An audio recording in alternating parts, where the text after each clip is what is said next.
All right, today we're gonna look at exactly how to make a guy chase you, what works, and basically from a scientific perspective, what you can do to improve the odds of making that happen.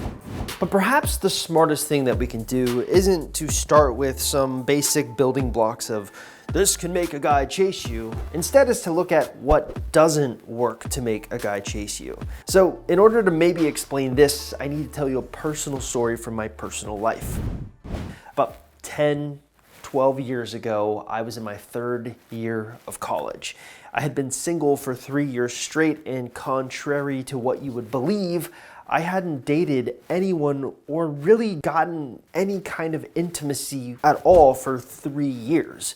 I was desperate to find someone that I could go on a date with and fall in love with, to marry, to be the one. So it was interesting because I walked into a class on my third year of college and immediately I was struck by the beauty of a particular girl sitting down. So it was the first day and you're sitting there and thinking, okay, how do I find a way to sit next to her? Well, ultimately I was a coward. I chose like a couple of seats away from her. But as time kind of went on, the two of us struck up a conversation and we became friends. So I really wanted to make this girl basically my girlfriend. I really wanted to go on dates with her, fall in love with her. You know, you always sit there in class daydreaming about the potential future you could have together. And I couldn't believe myself because it seems like she was responding to every joke I made. She was interested in everything I said. But then some odd things started happening.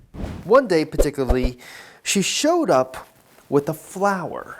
So my first reaction is, oh my God. You know, it was like close to Valentine's Day and I'm sitting there like, oh, she must have a boyfriend. But turns out that's not what happened at all. She had bought the flower for me. I found the whole thing kind of embarrassing because everyone in class is staring at us and she's like giving me this flower. It's a really sweet thing looking back on it, but it kind of was embarrassing. And it also made me think, why is she trying so hard for me? Forget about the fact that kind of the gender roles were almost being sort of flipped here, where, you know, usually it's the man who buys a woman a flower. In this weird case, she got me a singular flower, which again, I thought was kind of odd. And things just kind of escalated weirdly from there. She kept asking to hang out, and when I would hang out with her, she made almost huge overtures to become friends with benefits. What's even weirder is I did find out that she did have a boyfriend, yet she was so unhappy with that relationship, she was willing to try to become friends with benefits with me. And the whole thing just kind of made me feel extremely uncomfortable, and I stopped talking to her entirely. Why? Real quick, I want to say that if you're new to this YouTube channel or you're trying to figure out what you should be doing to get your ex back and you're trying to learn if you even have a chance in your specific circumstance, probably the smartest thing for you to do is actually stop by our website, www.exboyfriendrecovery.com, or take our Ex Recovery Chances quiz that can be found at exboyfriendrecovery.com. Now, if you're watching this on YouTube, taking that free quiz is super easy to do. All you have to simply do is look in the description link below this YouTube video and click on the link you see there. It will take you directly to the quiz where you can fill it out and get an easy answer on what you should be doing going forward and overall what your chances look like in your specific situation. All right, so let's get you back to the video.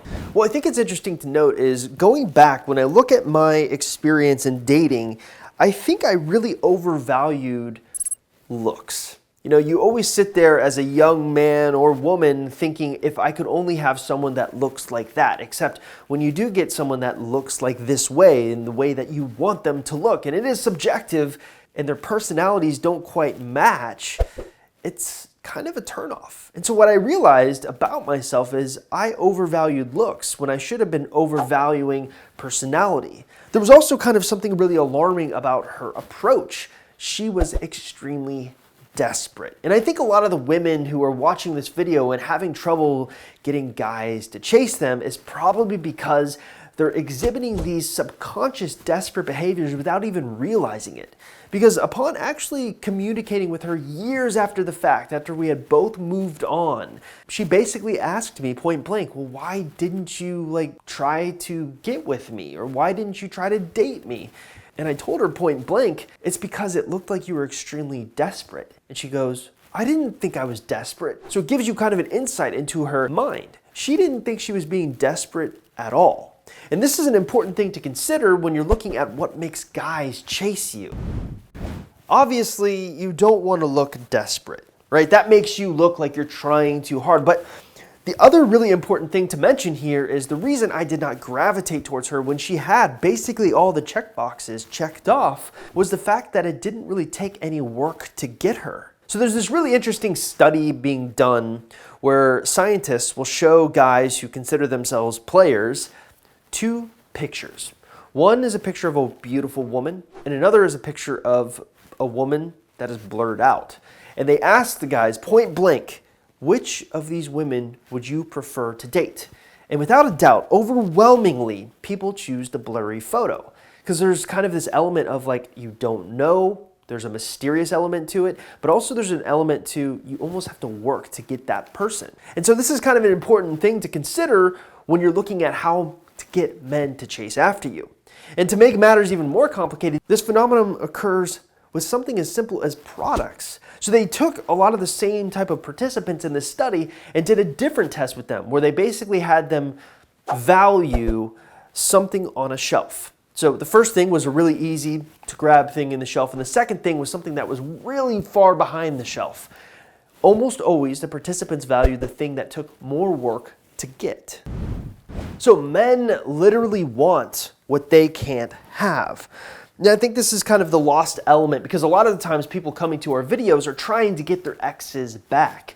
And the reason why I'm always interested in that study is because it may be the most difficult situation to try to get a man to chase you in, because it's hard to make someone want something that they've already had, something that they think they know everything about.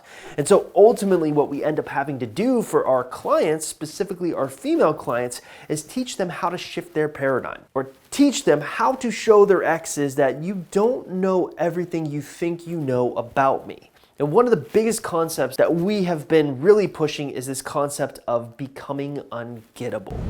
So last year I wrote a book called Ungettable. This book right here. Basically, the whole book is about teaching women what they can do to become an ungettable girl. Someone that is so difficult to get, but also gets kind of all the men to chase them. And one of the ways that we wrote this book was we studied what men actually liked in women. And we kind of came up with these 12 essential qualities. So ultimately, when you look at these 12 qualities, the obvious thing you would imagine is, yes, playing hard to get is without a doubt in there. You know, having a way to make yourself more high value. But there's also a lot of interesting things that we've learned about what men prefer, specifically confidence. They do like women who are confident. And I think this is kind of an important thing when we tie it back to the story that I told you about why I didn't gravitate towards this girl who seemingly had it all. And it's because she seemed desperate, but also desperation stems from a lack of confidence in herself. She didn't feel confident that I was going to chase her, and I think that's the ultimate problem. So a lot of times, one of the best ways to get a man to chase you isn't by focusing on tactics about what you can do or say to get a man to immediately chase you. It's about focusing inward and becoming so confident with yourself that you don't care if they chase you or not. Hey there, thank you so much for making it to the end of this video. Now, if you're going through a breakup and you're sitting there and wondering what kind of chance you have of getting your ex back, or you've even considered trying to get an ex back, it might be in your best interest to check out our Ex Recovery Chances quiz. It's a simple, free 2-minute quiz designed to basically tell you what kind of chance you have of getting your ex back. And all you have to do if you want to take that quiz is simply look in the description link below this YouTube video and click on it. It's that simple. Also, if you haven't liked, commented, or subscribed to any of our YouTube channel videos, or this video particularly, that would be an amazing help. Thank you.